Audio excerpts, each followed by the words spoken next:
Broadcasting live, and Phil, thank you for joining us. My pleasure. We are. Let's make sure we can get you actually in the view of the camera over here.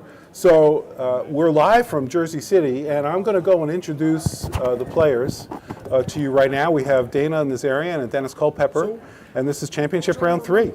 Phil will keep you entertained in the meantime, and I'll be back in a couple of seconds. Oh, I'm supposed to entertain. Did you hear the one about the rabbi and the priest that walked into the bar with a kangaroo, and the bartender says, "What is this? Some kind of joke?" No, but let's talk about the match that we're going to have here. It's the championship division, third round, undefeated, and two very, very fine players. Most people know Dana Nazarian's name because he's won a lot of tournaments. Dennis Culpepper, people in the know how good he is. I think it was just last year in the Super Jackpot in Vegas. He beat a guy named Mochi in the finals. I traveled to Istanbul. He was my roommate. Dennis was my roommate in Istanbul a couple times. Then we went on to Cyprus, and I spent a lot of time with him and lost a lot of money to him, so I know how good he is. Dana is just, he's been a giant for many years, off and on the list because he doesn't play that often, but he's starting to play more now. But his PRs are amazing. If I was giving a betting line here, I would make Dana a very, very small favorite over Dennis for PR, but that doesn't mean a darn thing when it comes to who's going to win the match, because who wins the match is not always the player with the best PR, and it's not always the player with the best luck factor. It's interesting. And people ask me all the time about, is backgammon a game of luck or skill? And what I say is, if you have two identical players with the two identical skill, then it would be all luck. But you never see two identical players. Even the players with the same PR have different strengths and weaknesses, and over the board, they don't necessarily play the opponent well. So I think there's a lot of debate about this PR business. That PR is a term that I coined when we developed Extreme Gammon called performance rating, and a lot of people think that it's more important to look at your record of win-loss than it is PR, or something more along the lines of an ELO. You know what ELO stands for? Nothing. It's just a guy named Elo from Italy came up with the term, so they call it ELO, which is a combination of how good the player is that you beat or lost to, increases or decreases your rating. Both of these guys are very, very good. I guarantee you they're going to play under 5 PR, probably close to 4 PR, and either one of them is capable of playing in the 2s. So it's going to be a great match. We don't have an XG feed. That's why we have Larry Shiller, because he knows everything, and he's going to tell us whether it's the right play or not. And by the way, I prefer not having the XG feed. I'd rather make a fool of myself than have the answer right there and sound like a perfect expert because I'm cheating and looking at the answer. So I'm not going to focus on is the play right or wrong, but what's going on and what's interesting about the play. I think that's the introduction you wanted. I don't know if it's entertaining or not, but that's what I think is important about this match. Oh, the reason I'm sitting here is because I lost to Jack Edelson, who is a very, very fine player. He's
advantages that Dennis has. So We could flip a coin right now as far as who's winning. That's why the cube is in the middle. It's an 11-point match with a clock. For those of you who may not be familiar, it's a chess clock. There is a delay of 12 seconds before you lose any time on the clock. But you've got 22 minutes total, and if you time out, and it happens, I've seen it happen with some of the best players in the world, if you time out, you lose the match, just like you lose a chess match if you run out of time. So time is a factor. When I started playing tournament backgammon years ago, there were no clocks, and it was boring as hell to watch somebody sit there for 15 minutes deciding how to play an opening 3-1. So I think clocks is one of the best things. In fact, I run a couple tournaments down in Jamaica, and we even have shorter clock timing.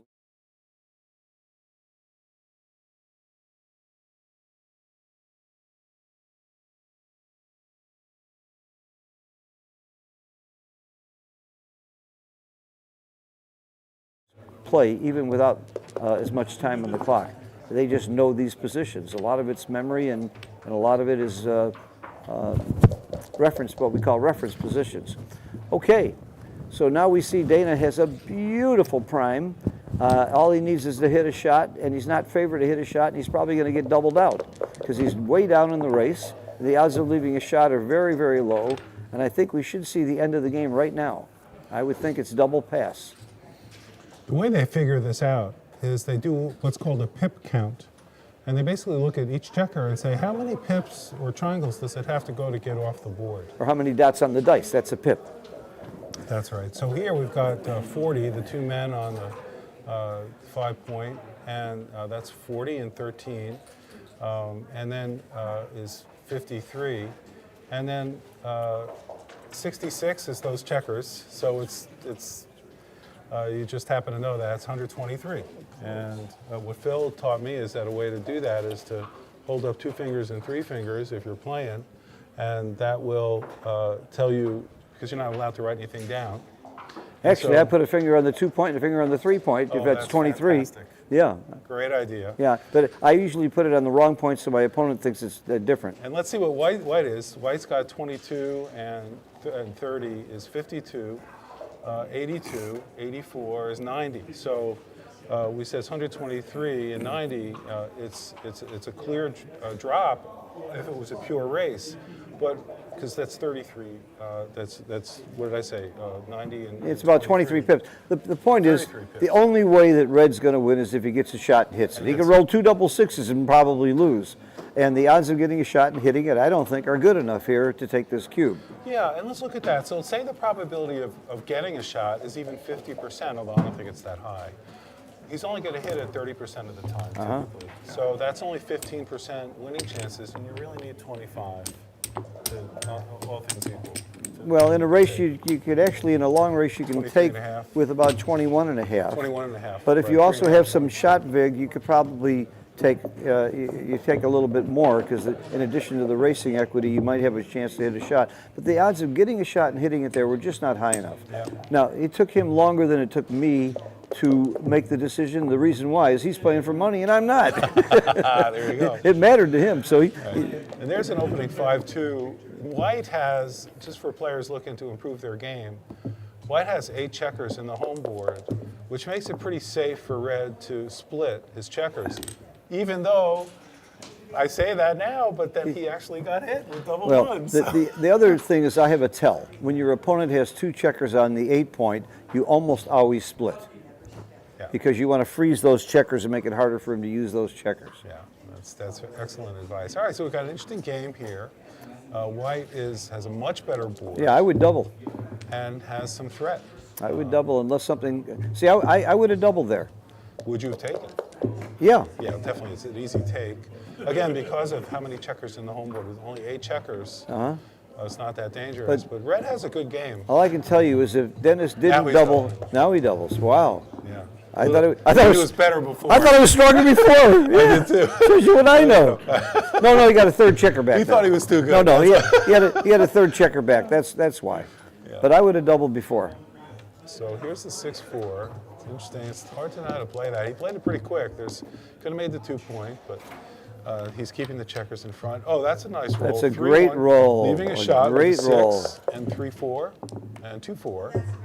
And a 5-2 would hit, but they're both blocked, Yeah. so that's not going to happen. I was surprised about the snap take. I would have thought a little bit about that take with 3 checkers back. And of course, he was coming off the bar. Well, this is very exciting here. It's hard to know who's going to win this game. Yeah, I would love to be Dennis holding the cue. Oh, it's Dana holding the cue. Double fours. Look at this roll. Gets a 4-point board. Yeah, but his timing's getting tricky. Yeah. It's crackable. Oh, 5-6, nice roll. Yeah. So that's White's worry, is White's going to get stuck back there. But if there's a 3-2, 3-6, I don't think you have a choice. You need to come out. I mean, he's thinking about how painful this is. Well, the 3 is automatic. He can't stay back there and get stuck. Yeah. Some people might pay the 6 in. I like the 6 out, even though you're likely to get hit. Because I hate throwing that checker down there. This is I tough. don't mind that because now at least with a 1 he can hit. Well, I would bet on Dennis. I would bet on Dana over me, so he probably made the right play. Dana's just such a strong player. Yeah, we're very lucky, Phil and I, to have these 2 players to comment. So, he's going to hit, make it, and go to the 6-point. It seems like pretty obvious play. Just bump that checker out of there and hope to roll a 3 and start escaping your checkers. Is there any other game plan that you could see, Phil? I'm like him. I would be thinking more about this. I don't like. You're talking about switching to the 8-point? Yeah. I'm not so sure. Now, White is stripped, but he's also not in danger, right? Like his checkers on the midpoints. This is my play, by the way. I would not switch. I would make this play. Okay. Well, we'll find out which is right. The switch just destroys your board. It's what we call a Swiss cheese board with holes in the middle. Yeah. If he does that, I like this play. All right. That was my play. It could very well be the right play. Now 6-1. On the other hand, Your play was 100% right. No question, Larry Shiller was right, and Dana and I were wrong. oh gosh, it's so funny. Now Dennis has a very, very strong game. Yeah. All right, but he already gave the cue, Oh yeah, and Dana already took it. yeah. How about that? 6-5. That's nice and easy. He certainly doesn't want to leave any shots. Well, he might bring 2 down there. I would have been very tempted to bring 2 down. I just cleared the 13. Yeah. That seems reasonable. 'Cause there's no way that checker gets hit, but you might have trouble bringing it home if he comes out. I can see either play. 3. Okay. You certainly hit if you can. You get a lot more gammons by hitting. A gammon is a double game. If you get all your checkers off before your opponent gets 1 off, you win twice as many. With the cube turned, he would win 4 points. And 4 points in an 11-point match is huge. That's a lot of equity. So that's why you almost always hit here, even if you're at risk. For example, 1-6, 2-6, and 3-6 all hit back, and he could be in trouble, but it's worth the risk. Every single play you make in backgammon, you're weighing risk and reward. That's what makes it such a good life lesson, because everything you do in life is weighing risk and reward. Whether you get married, whether you go to college, whether you get a job, you're weighing the risk and rewards. That's why backgammon is a fantastic game for kids to learn. And that's why Phil is broadcasting backgammon and not being married. Oh, there's double 6s. I know all about the risks, very little about the rewards. Wow. And black can't move. Fascinating. Yeah, right? All right, let's see. That double 6 is maybe black's best move. 4-1 is not good. Red needs a 5. See, red looks like they're in a horrible position here, and the reason is because he's in a horrible position here. Now, this is a question. Do you do this or do you make the 1 point? So this is risky. That is risky, but it's only double 4s and 1-4. That's 3 numbers out of 36, which is about 7.5%. You could have played it so there would be 0. Yeah, but still risk and reward. So we'll see. Take a little risk to get a big reward. I think it looks like a pretty straightforward gammon. No gammons. You don't think there's any I gammons think now? I would bet no gammon. All right, I disagree totally there. So we'll see. I would bet there's no gammon here. Yeah, because you've got for red. How do you You've figure got that plenty of out, time to right? get out. How do you figure it out? So you look at the No, it's real crossovers, simple. 2, 4, Play for 6, 65 7, 8, years, and 9. you'll have a feel for it. Yeah. That makes sense. He's got 10 crossovers for red, and that's 5 rolls, typically. So that does make sense. 5-3 for white. See, and that's what for we're red. talking about is important. If you're white and you think you have a lot of gammons, you might play your checkers differently. And if you're sure you got a gammon, you play perfectly safe. If you're not sure, you might take some chances to increase your gammon odds. But here, I don't think there's that many gammons. So if I'm Dennis, I'm just going to play safe and take my 2 points. Now, you could get lucky, roll a few double sixes. It could be wrong. But most of the time, you're not going to win a gammon, so you just want to win the game. That makes sense, and red is now highly unlikely to get gammon because they've only got 7 crossovers to get a checker off. So let's see, what do we got? 5-1, he's moving the checker out. Double ones, double twos, and 1-4 would all be great rolls for 5-4, so he's thinking about the gammon. This is exactly what Phil's talking about. If you're going for the gammon, you take a checker off, but here there's very little chance for a gammon, so Dennis ought to move from the 6 point to follow Phil's advice.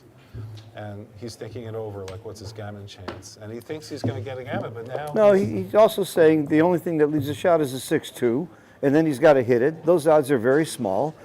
But again, they're greater than But there's 0. another reason to take a checker off. Yeah, what's that? You can win more in case the guy rolls double 6 or double 5. It's all about winning as well as the gammons. You can't forget about that.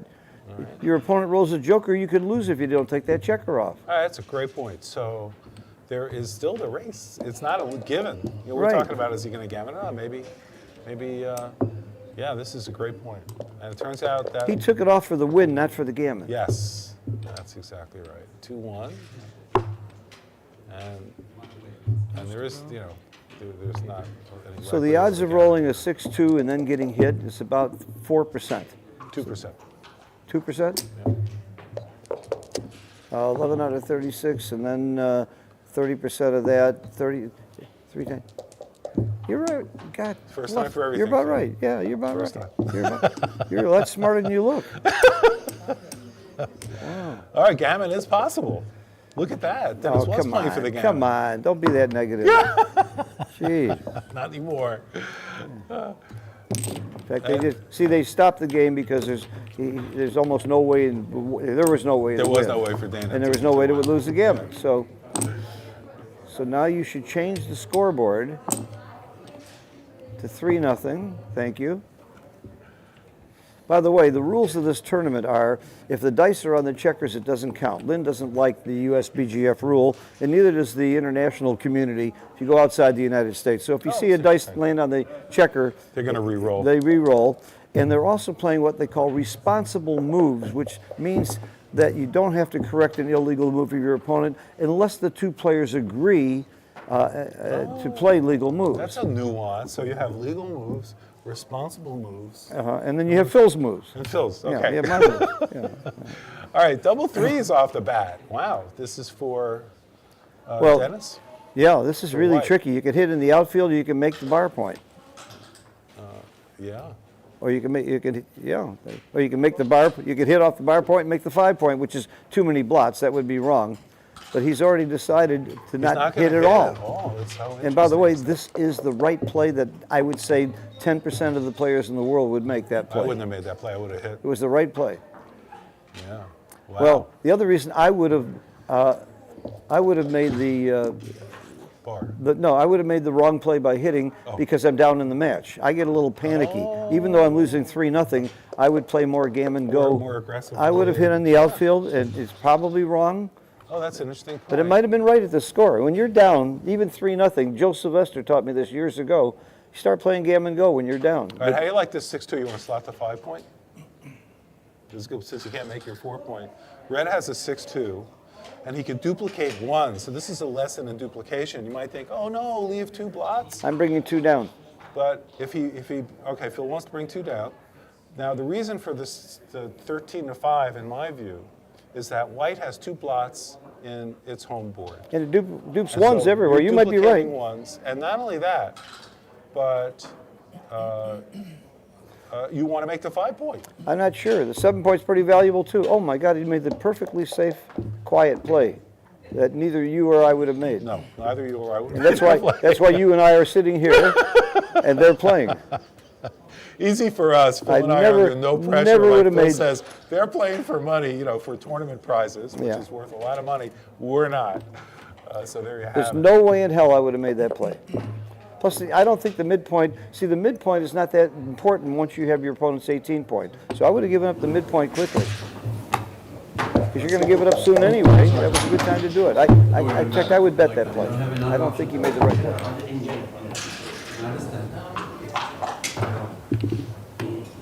And I've lost a lot of bets, by the way. All right, Blake Fleetwood, who has never won a bet from me, just bet me 20 bucks. How can I say no? You would have made his play, Blake. All right, so red And is there's a reason stripped. Blake's sitting here too, just like me. Red is stripped. Red has only, outside of his home board, only 2 checkers on a point. And so any 6 in this, and double 6s isn't even that great a roll for red. Red's in trouble. He's in trouble because he made a lousy play earlier, and he's stripped his checkers and put them out of play and down low. You know why he did that? Because he's winning the race, and every game is a race. But it's not that big a race to lead. And again, when you're down in the score, I want to be more aggressive. By the I want way, to play this- more contact. Yeah, and here's an easy way to look at how far ahead you are. This board's pretty parallel. White has 3 more checkers on the 10 point. So if you move that checker down to the 2, White is down by 8 pips, down by 5, down by 1. So that's how close. I'm sorry, but I this developed a race much is. better method called colorless counting. They each have 15 checkers on each side, and all you have to do is match the sides and ignore the colors and compare the two to see where the race Oh is. my God, Phil, that's so over my head. I want to learn more about that. I'll- That's great. I'll put it under your feet later. Okay. All right, 4-1. Wow, you make the 1 point.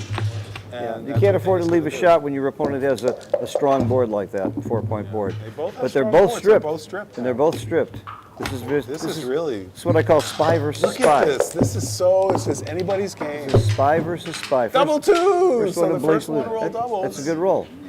And how do you play it? This race is almost exactly even. There's a Wow. after this roll, it's like red's got to be up by like 2 pips. That's, Again, colorless counting. You can compare the 2 sides. Just ignore the colors. look at this. These double twos. This is hard. Dana makes a quick decision, but this is not easy. Well, the double twos is one of the hardest plays to play because there's so many different ways you can play it. Yeah, this is the. I get an email almost every day on a double 2 problem. Is that right? Yeah, yeah. From Mel Leifer. For Mel. What is this? A 3? Oh, 3-2. Plays it quickly. He's got a blot. Now, one's got a blot on the board. Oh, what a great roll. Oh my gosh. White, I say great roll. 2-1. Obviously, you want a big racing lead. Now, this is a 5-4. And so Dana. Anything made that doesn't great leave a play. shot is great. That's right, right? Now, any This is- 6 this is is in bad, trouble. except for double 6 is bad here. 2-1 again. Look Another at him. He keeps, well, he keeps going with 2-1. He's going to lose on the race, but for now, doubles is king. Whoever can roll the doubles is going to make it. 6s are not good, but he's got to leave the single shot. That's it. That's all he can do. Well, that's an interesting moving that. Yeah, I guess That's all he can do. Otherwise, you're leaving way too many shots. He's hoping for a 1, and if he rolls a 1, and no 1-2 this time. this is very bad. He's got to leave a 1 also. Yeah, they're both leaving the right. He's got to clear the midpoint. This is really interesting. There's no other play. What are you What looking an at? interesting game. He's thinking about making. Oh, I see. He's thinking about going all the way instead of going to a 1. He could make it 3 points. Yeah. No, he can't. He could only by breaking the 6 point. I like this play. Fewer shots. Bill likes this It's all about the shots right now. You don't want to get it. There's only 11 ways to hit a 1, then there's 14 ways to hit a 4. All right, but he's thinking about it. Or is he? Oh, no, it's on Dana, so Dana's looking at a cue. Because he's ahead. Oh, let's do the pip count. Let's do the pip count for red. So red's got 42 plus 2 is 44, plus 8 is 52, plus 32 is 84. That's for red. And then white has 39. and I wouldn't have doubled this. 46, I wouldn't double. 46, 56, and 32 is 88. So it was 89, 88. It's actually down 1 pip and he didn't hit. Well, he had 30% chance of hitting, but even if he hits, he doesn't always win because he had a blot on his board, and he's down in the race. I don't think that's a great cube, but maybe because of the score, he felt like it's time to gamble a little bit. Dennis doubled Dana. Right? No, Dana doubled Dennis. Yeah, I would not have given that cube. Oh, look at this. This is great. Look what's going on here. They're both breaking their home boards now. Oh, double fives. That ends this game. This is over.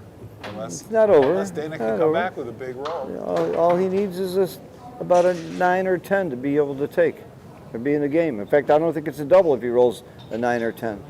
Maybe even an 8 keeps him in the game. What's the actual pip count here? Oh, you're going to get scientific? Come on. So Red's got 69 and 42, so 69, and he's got 42, 49, and 65. Oh, look, if he had stayed, he would have blocked the double fours. Oh my gosh. He couldn't stay though. He's winning the race, and he's holding the cube. When you're holding the cube, you have a much bigger. You have an 18% advantage in a race holding the cube. That's good. I love that. 18%. That's a in a good longer stat. race, you gain 1/6 or 18%, and he was absolutely right to run there. 1/6 or 17. About 18%. 18%. Wow, this is. So if you had a 50-50 race and you're holding the cube, you're actually about 58%. Now there is actually, for you math whizzes out there and folks who really want to get into it, there's a table, I think Walter Price put it together, that says if you know both players' pip counts, and then you add them together and subtract 4. That's the sum. And then you take the difference and subtract 4. And that's the difference. You can take the squared of the difference over the sum. And then your clock runs out when you're doing this. I know, right? That's why I don't use it.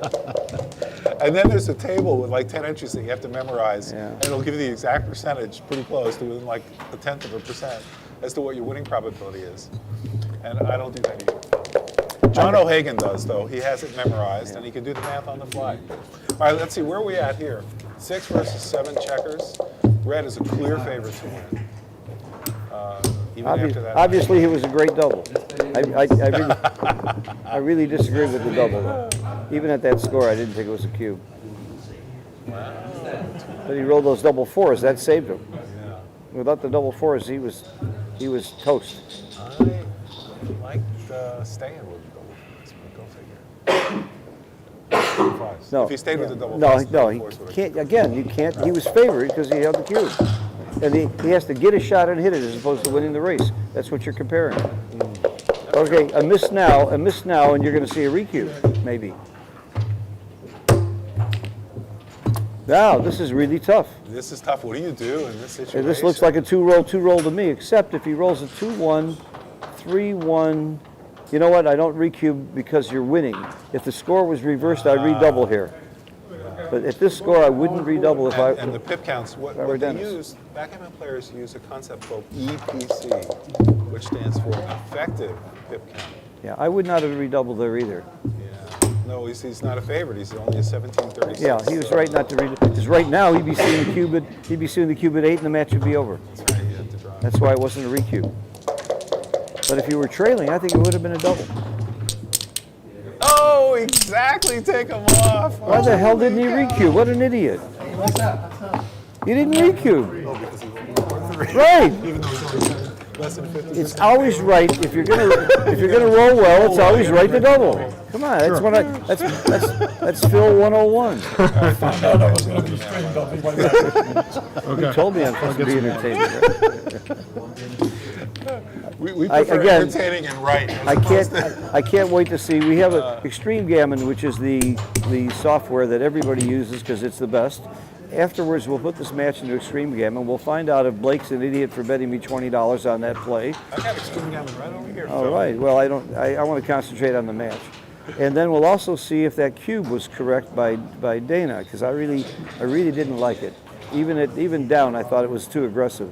All right, now However, it's a huge market loser. If he hits with that 1 and doesn't get hit back, So Phil talking about a market loser, what the heck is that? So a market loser is when you're thinking about doubling and you say, oh, I don't know if I'm good enough to double. I'm not going to double. And then you like roll double sixes and the bear offers some great roll. And now your opponent's going to drop the double next time. You've just lost your market, right, for the double. If you had doubled and she would have taken as your opponent, then you roll your double sixes, you win twice the stakes. But because you didn't double, you rolled a market loser. How do you know? Because there's always a market loser. Until 12 years ago, I didn't know. We sort of guessed. But 12 years ago, John O'Hagan came up with O'Hagan's Law. And O'Hagan's Law says if you, in a normal match situation, if you're going to lose your market 9 times out of 36 or 25% of the time, assuming the rest of the rolls are around average, you should double. And he was the reason. Genius. Well, he wasn't genius. You know how he did it? No. He backed into it. He put 1,000,000 positions into XG, and he looked and saw when XG doubled. And if you look at Extreme Gammon and you look at the dice distribution panel, which is one of the wonderful features of Extreme Gammon, it shows you how often you lose your market and what rolls lose your market and what rolls don't. And once you do, he just found out that Extreme Gammon doubled when it was 25%. He backed into it.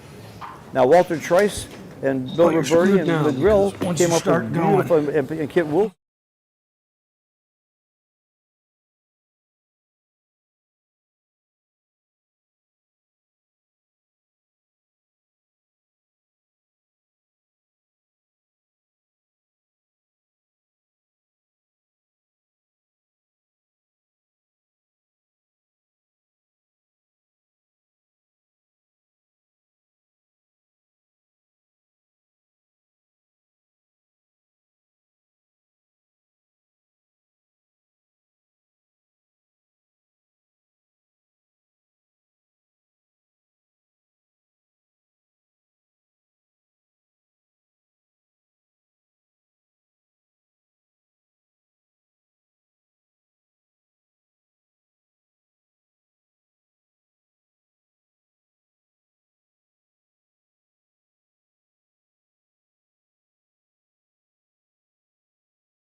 Why? Yeah, he did it against Blake.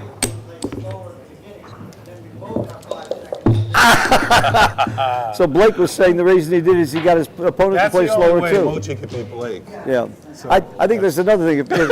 Even if you had more time, you think that Mochi's got little time, so I'm going to play a complicated game and make it hard for him. And then you're dead when you play a complicated game against funny. Mochi. All right, we got 4-2. Here we go. We're in the next game.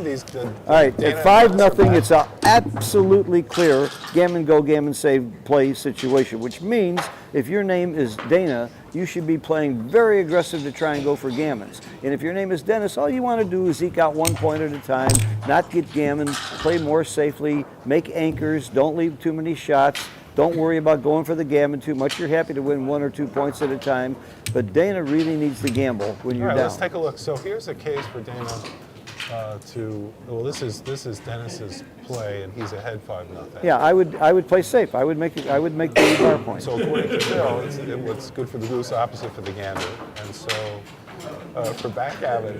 So the 6-4, White could make the bar point. And that's what Dennis was looking at. Now he's looking at hitting, because there's I clearly make this point, this play at this score, and if the score is Phil reversed, I likes this clearly play. make the other play. I love Phil's confidence. It's so great. Oh, I would even bet Blake on this one. It's not obvious to me. Oh, I thought it was That's obvious. why I'm sitting here. The score makes it obvious. So, but Phil's absolutely right about the score. It's critical.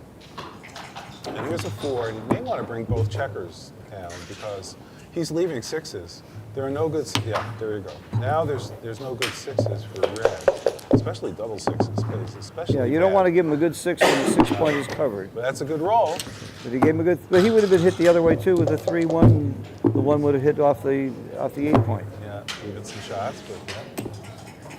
All right, so Dennis is in pretty good shape. According to Phil, Dana wants to attack. And he does. He's able to Before that roll, Dennis was a big favorite in this game. He was way up in the race and had fewer checkers back. Nice roll. You know, very important for Dennis to button up to safety. Oh, he's thinking about slotting. It's an interesting play because there'll be a lot of return shots. I if he slot. hits it. You're losing the race. You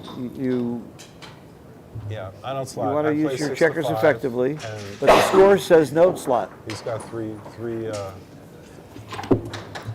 The score says don't slot. Again, if the score was reversed, I'm slotting. I think there's that big a difference in the score.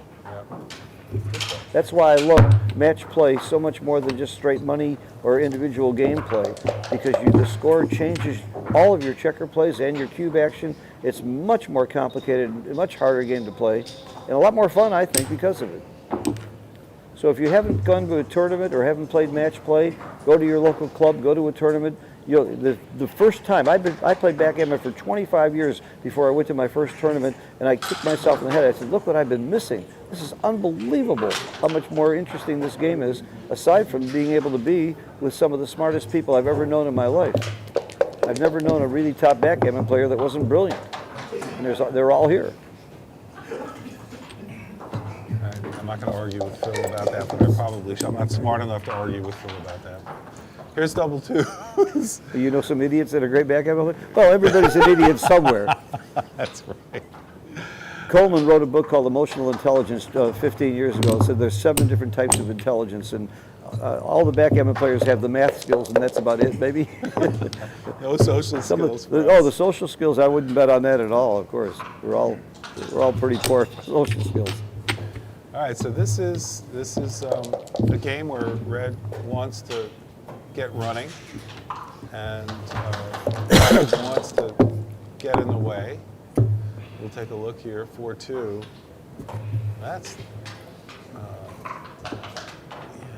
So Red had 2 abilities to point on them before and 3 now. These are not pleasant rolls for White, that's for sure. Yeah, but keep in mind, every game is a race, and the pip count does matter, and Red is clearly ahead here by a little bit. So I was having a beer with Chris Trencher last night. He finally won a backgammon tournament. The best player never to have won a tournament. He finally won one. No. No? Who's that? Herb Roman. Oh, it's Herb Roman. Okay. But Chris Trencher is a better player, is an incredible player. But Chris hasn't played really in that many tournaments. He's busy raising his kids. His son finally went away to college, and he's starting to play a lot more. But Chris is way up there. So we were talking, and I said, he was thinking about checking out Sunday, and I said, oh, that's tomorrow. He said, Larry, it's Friday, not Saturday. And I said, I have a joke. And he said, I bet Phil Simborg knows it. So I'm going to ask you now, do you know this joke? So Yes. It's about, Whatever my mom it is. used to tell me this all the time. She said, there's two elderly people, this nice couple, walking along the beach, they're in their 80s, and the wife says to the husband, it's windy out today, isn't it? And the husband says, Wednesday, I thought it was Thursday. And the wife says, I'm thirsty too, let's get a beer. I did know the joke. I could have done the punchline. Oh gosh. All right, back to backgammon. 3-2. So breaking the midpoint seems like an operable thing to do, and he just does it. About all you can do. But he's got 11 shots. No, 10. 10 shots. Yeah, but if he hits, he's still got A blot. a blot and an open point. Oh, there's a cube. It's a great cube at this score. Again, you reverse the score. This is nowhere near a You cube. could gammon him. That's the point. Yeah. We talk about market losers. You hit here. Oh, he's taking it. What a great position. Right, so here, red is behind in the match. And so, It's a roll. it's not a 4-3, clearly. So it's got to be a 6-3. Because what else could it be? I would imagine it's a 6-3. It doesn't look like a 2-3.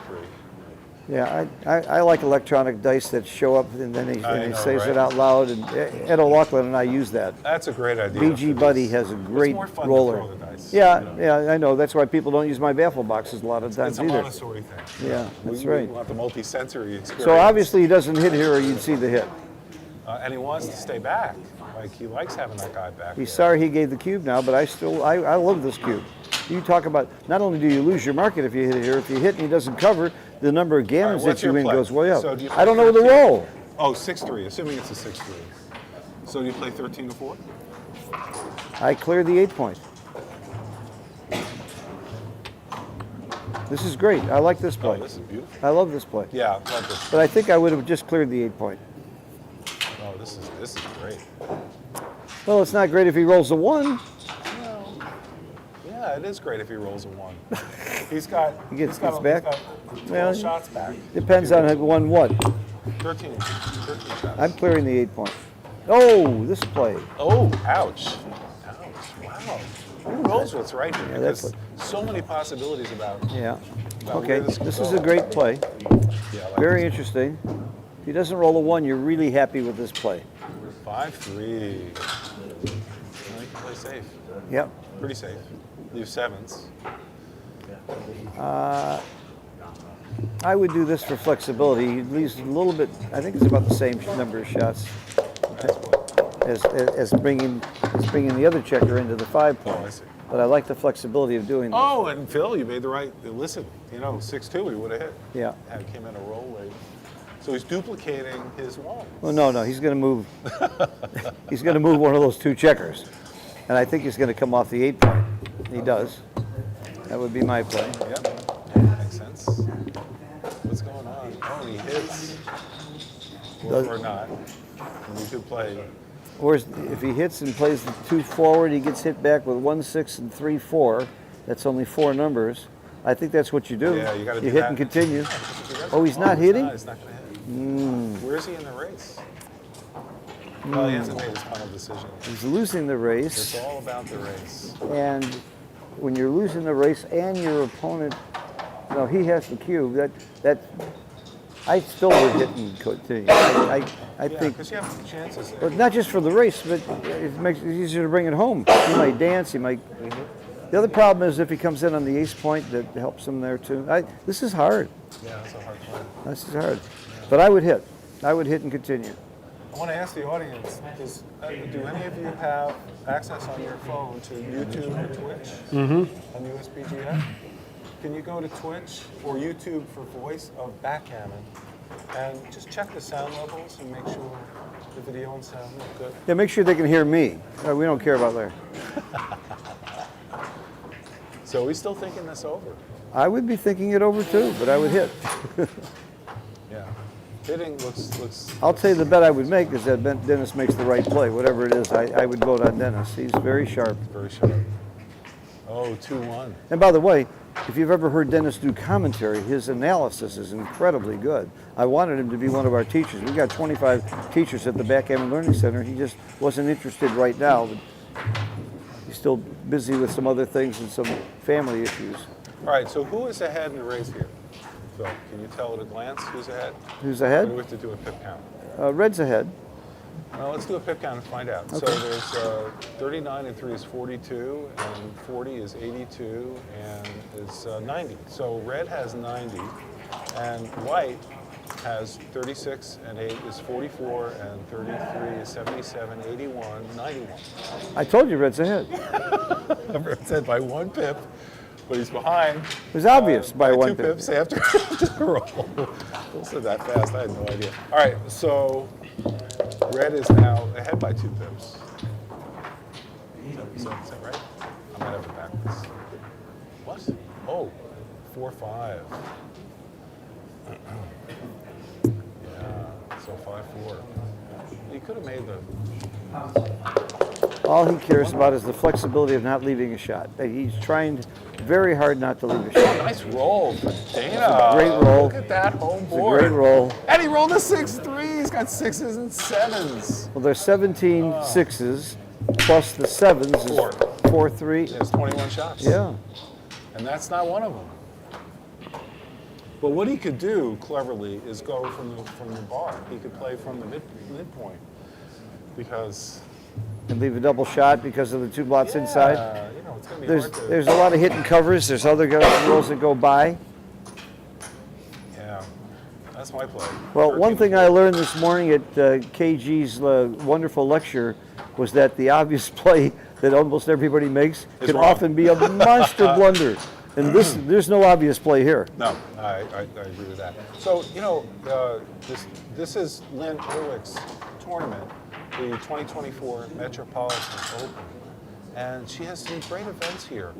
If you're a beginner player and you're watching this, Phil and I try our best to offer beginner advice as well as comments to experts that they can make fun of. All your advice is beginner advice. And that's what I did. Yeah. And Lynn has a beginner event here where there's a lecture by an esteemed backgammon expert, in this case Kent Goulding, who's been around for decades and has known great stories. He's been around for longer than decades. Millennia. So if you weren't here, you missed it. But it was a wonderful talk, and he is doing the 13-4 so far. Jane is looking at Yeah, it. don't tell Kent, but I took 5 pictures of his positions and I'm going to steal them and use them. They were so fascinating. They really were interesting. A lot of fun positions. And this was he showed was the human interest part of it. Was he showed events from the early 1980s, 1981. By the way, look at this play. That was an incredibly creative play that I think a lot of people would not have made. Yeah, and now he's tempted to hit, but he can't hit Yeah. because red has a. But I think only someone like He's looking at it. he's looking at a hit and cover. Yeah.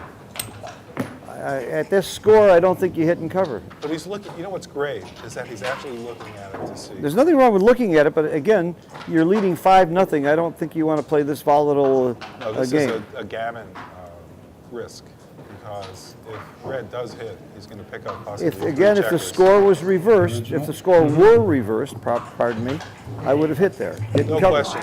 Well, white is ahead in the race.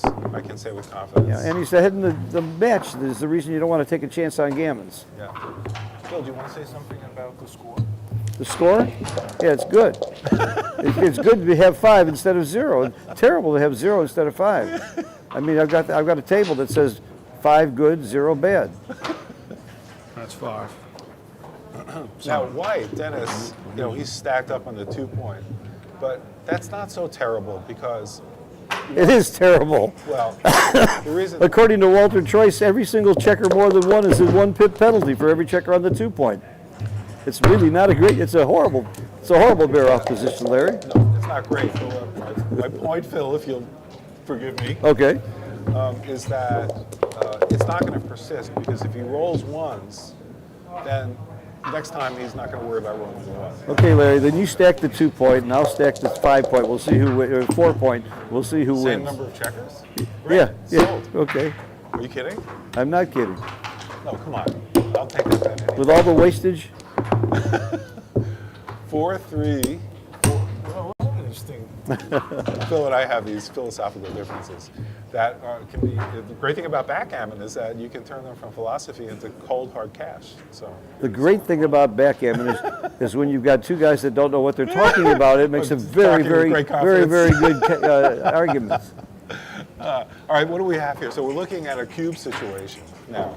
Well, here's where EPC is better than any other formula. Effective picking. Walter Troyce was a genius. Before the computers, he was working this stuff out, and the computers turned out he was right almost all the time on everything. Now, a guy named Tom Keith improved it with the Keith count, made it a little bit better, and then along comes some Germans with eyesight and made it even better. So we keep improving. We think we know everything, and every day somebody comes up with another formula and another way to find a way to do it over the board and come up with the right answer. And I can tell you for sure in this position, I have no clue. This is tough. Now let's look at what are they looking at, right? What are the metrics or things you can look at over the board? So Dennis has 11 checkers, and Dana has 12. Dennis, however, has holes in his home board. And let's not forget the score. You're going to be much more conservative recubing when you're winning 5-0. So I for sure he didn't have a recube last time. And again, if the score was reversed, he probably did. But he lost his market by rolling doubles. But I liked his hold there. I didn't have to do too much. Looking at the score, I knew he couldn't possibly redouble there. You have to be a really big favorite. You give the cube back at 4, and he turns the cube back at 8 in about 2 seconds when you're losing. All right, 7-0. By the way, my first round match, I was losing 8-0 in a match to 11, and I won the match 11-8. So this match is not over. There's an equity table that will tell you that right now Dana probably still has, about maybe 15% winning chance, which 15% is not nothing. It's nothing to sneeze at. Maybe it's 12%. Could be somewhere in that range. We don't speak anymore because we're post-COVID now. But, so we've got a 5-2 for Dana, and Dana's got a nice home board situation. And Dennis is looking to keep Dana's checkers back in Dennis's home board. Can he do that? And with double threes. Until that roll, I really like Dennis's position. That double three is big. That's a joker. Now he comes out with a 6, and if he can roll a 4. 5. 4. You're right. A 4. 4 is big here. A 4 is big. And he's thinking about doubling because there are 14 ways to roll a 4. So he's got 14 market losers. Now what happens if he doesn't roll a 4? He's in pretty bad shape, but he's probably not going to see a cube right away because of the score. It's a good cube. I like the cube. I don't think so. It's just not enough. 14 market losers, you got to count the anti-market losers. Every time he doesn't hit, he's losing. So if it was about an even game, if he missed, then it would be a cube. But it's far from an even game when he misses. He's way down in the race, and he's not likely to get a shot right away. Yeah, I like the move. Because again, this race is still a race, and he doesn't want to get blitzed. Blake asked about that last move. I liked it. By the way, one interesting thing to look at this score, when one player is way ahead of another player, when the player who's losing turns the cube, they'll almost never get the cube back. Yeah. It's basically what they call a dead cube. So that takes away some of the risk from doubling early when you're way behind.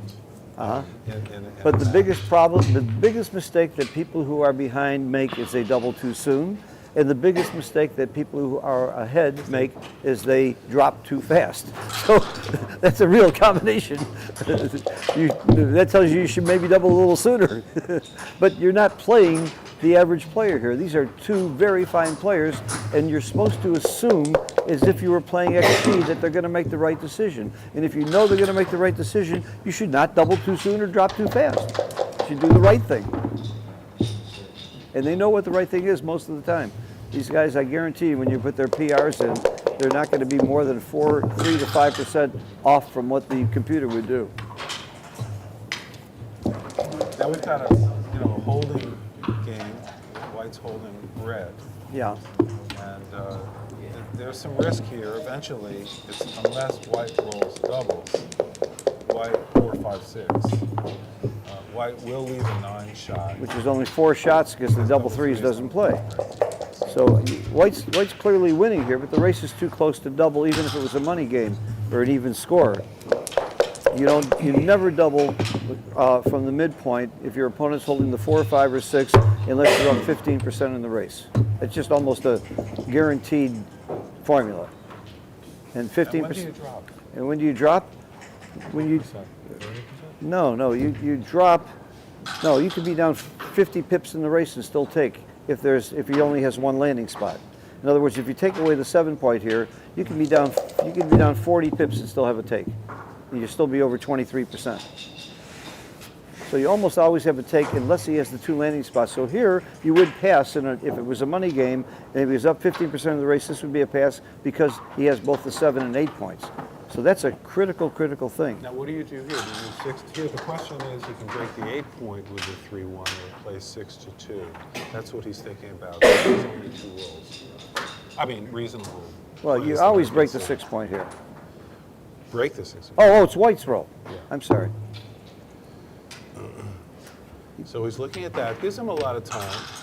And still takes away the double threes. He's not adding any new shots. The biggest reason for doing this is that he might get a shot right now if he rolls a 6, and you have more ways to clobber him. Oh, and he rolled double threes. Oh, that's a killer for red. It's not a killer. It's not bad for the race. He's still not going to see the cube. Oh no, he's not. No. But these, to your earlier point, it's not worth it for. Now, by the way, points, if this was a money game, and I was white, I'd double right now because you're going to get a lot of shots when he comes out. But because of the score, you don't double. Again, the score is huge in these things. Now, also, white did not leave a blot on the 1 point because he expects to get a shot. Of course, now we roll double 2s. Isn't this frustrating? Yeah. Has anyone else been in this situation? Yeah, I have. I would. I mean, this is this is a double, crazy. except for the score, it would have been a double.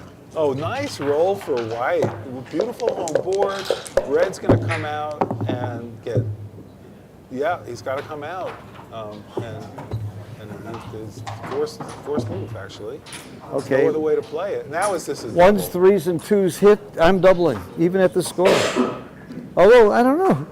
If you miss, that's if you 20. get both on the bar, you have 40% gammon chance. Yeah, but. So think about that. Then you'd be ahead 9-0. Okay, but wait a minute. How many shots missed? There's 27 numbers that hit plus a 9. Well, there's already 5-4. Yeah. So there's 29 numbers that hit and 7 that don't. 7 that don't. The 7 that don't, you're going to get recubed. Yeah, I like this cube.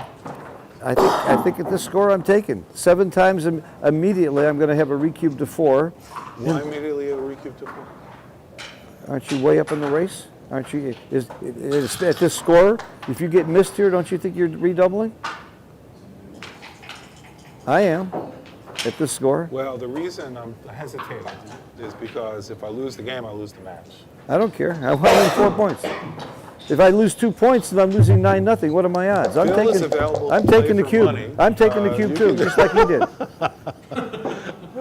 That's a great roll. Because that's a no risk. you can't get hit Not back. even double force. Yeah. Now, I think it was a great double and a great take by two great players, two great commentators. Well, let's see if there's. Speak for yourself, Phil. I was. Are you? So.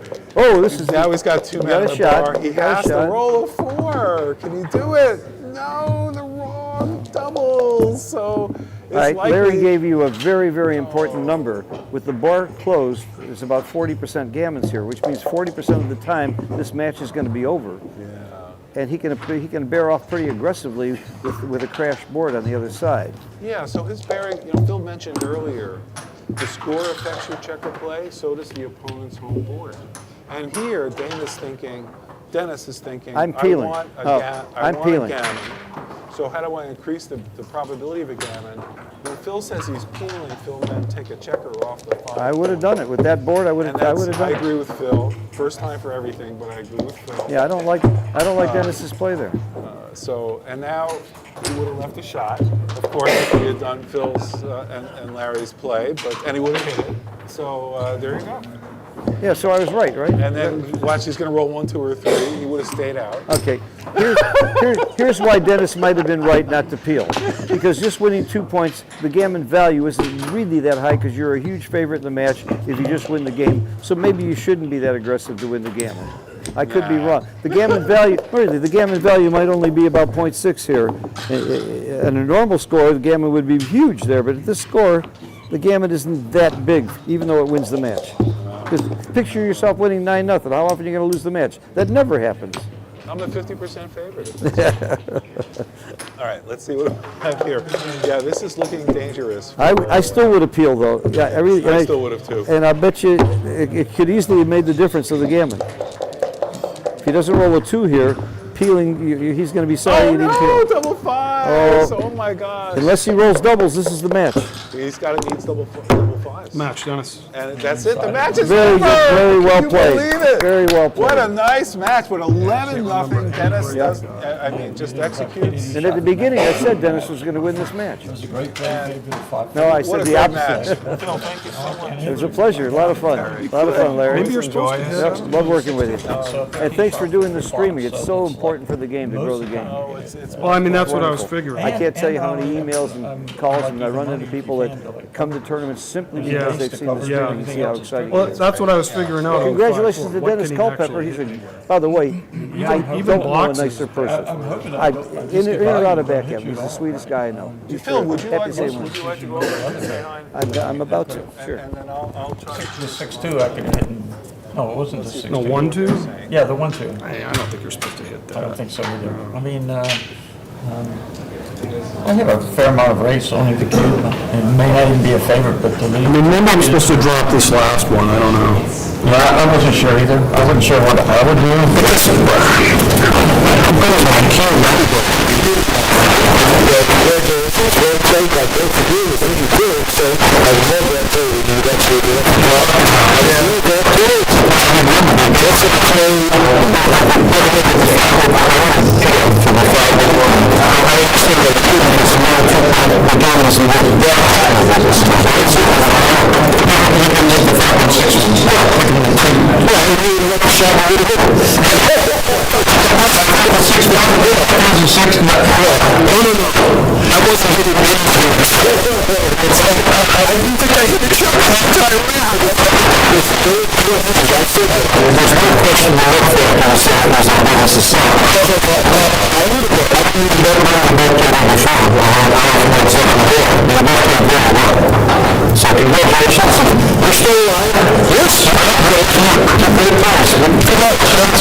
You just turn it in case somebody walks up.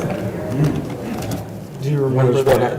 That way they know it's over. That's right. Remember the, Oh, your picture's back. That's what we have. Well, thanks for joining us on this stream. We're happy to have you here, and we look forward to. Thank you, Phil. It's great, and we'll see you soon for our next match. We're going to pick 2 more experts to come and do some more commentary. Larry Shiller, voice of Backgammon. Thanks for.